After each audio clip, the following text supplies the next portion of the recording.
have been in your position now for 10 years. That's a long time. That's longer than I've almost done anything, any job for sure.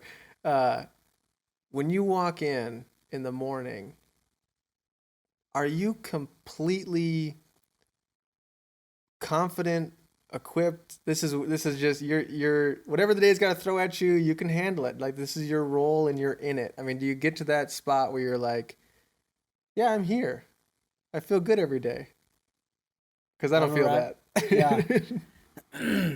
I think, I'd say the first 3-4 years of ministry, I was really just trying to figure out my style and who I was. So there's a lot more of a internal struggle of, wanting to be like Bernie or expectations to minister like him. So I think as years went on doing what I'm doing, I had a little more confidence of figuring out who I was Yeah. and my style, and then just developing a core people around me. My daughter that shared was talking about how nervous she was, and she said, "Dad, do you still get nervous?" And I said, "Absolutely." Yeah. I every Sunday I get up there, I still have this fear of the Lord, this responsibility of sharing the Word of God. That there's a weight that comes with it.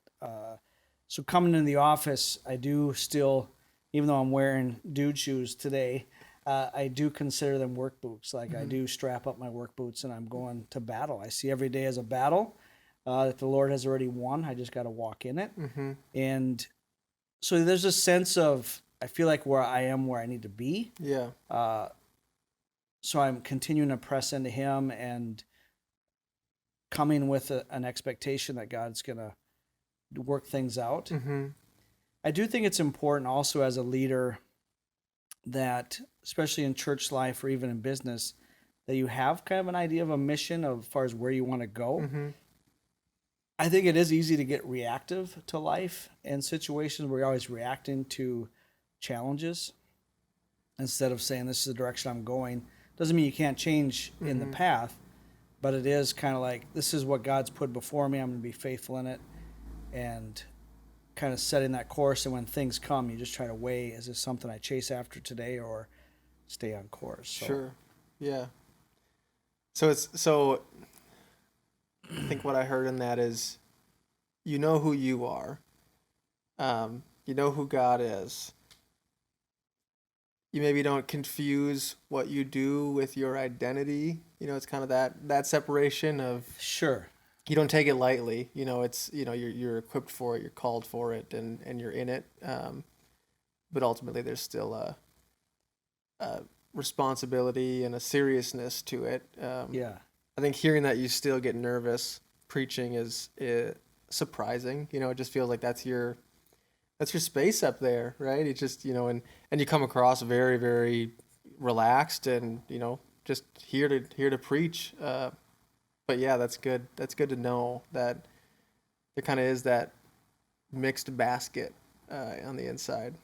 Well, and I would say too, even with like the church and the size that it's become, I've never led a church larger than it is today, and also have additional responsibility with TrueBridge, which is a network of churches that I'm the TrueBridge team leader. Yeah.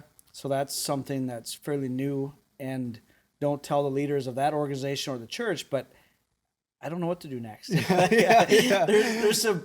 I just had this conversation. I was meeting with somebody before I came here, and we're talking about staffing and different positions for the future. And I have a lot of things I'm praying about, but don't tell my elders. But I don't know what to do next.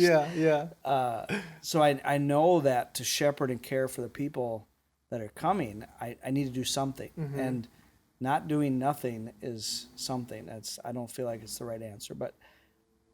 So I don't want to force things to happen. I don't want to try to make things happen. Like Abraham and Sarah had a promise, and they got tired of waiting, so they forced things. So I am in that state right now of I'm content where we are as an organization. I feel like God's doing some really neat things, and it's fun to see.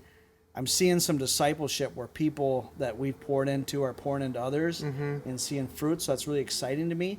But all of a sudden you're seeing these people getting baptized and things happen. It's like, how are we going to care for all these people? Yeah. So there's this weight. It's like, we need help. We need to make some decisions. We need to step out and have some faith of hiring some other team members that will help shepherd and train people. So I do have a lot of those things that I'm weighing on that I don't have the answers for. Yeah. And I may not come up with the answer. Somebody on our team may, like, I think we should do this.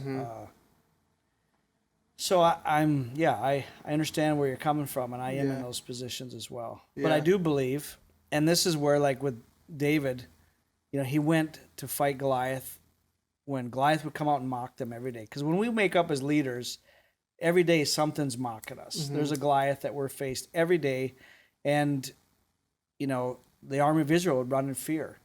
But David said, "Who is this Philistine that mocks my God?" And he went towards the problem, and he says, "I know that my God will help me defeat this Philistine because he's helped me beat the lion and the bear." So I think part of it is when we look at these challenges that are before us, whether it's our career or business opportunities, is we talk about how big God is, not how big our problems are. So you begin to pray like, God, I don't know. The way around. Talk about how big your God is, not how big your problem is. Yeah. Okay. Yep. I get it. And not just talking about Goliath and how big he is, but it's. And then just beginning to pray like, God, you're faithful. You've done these other things. You've led me this way. You've cared for me, and I know you're going to show up. I don't know how, but I know you will.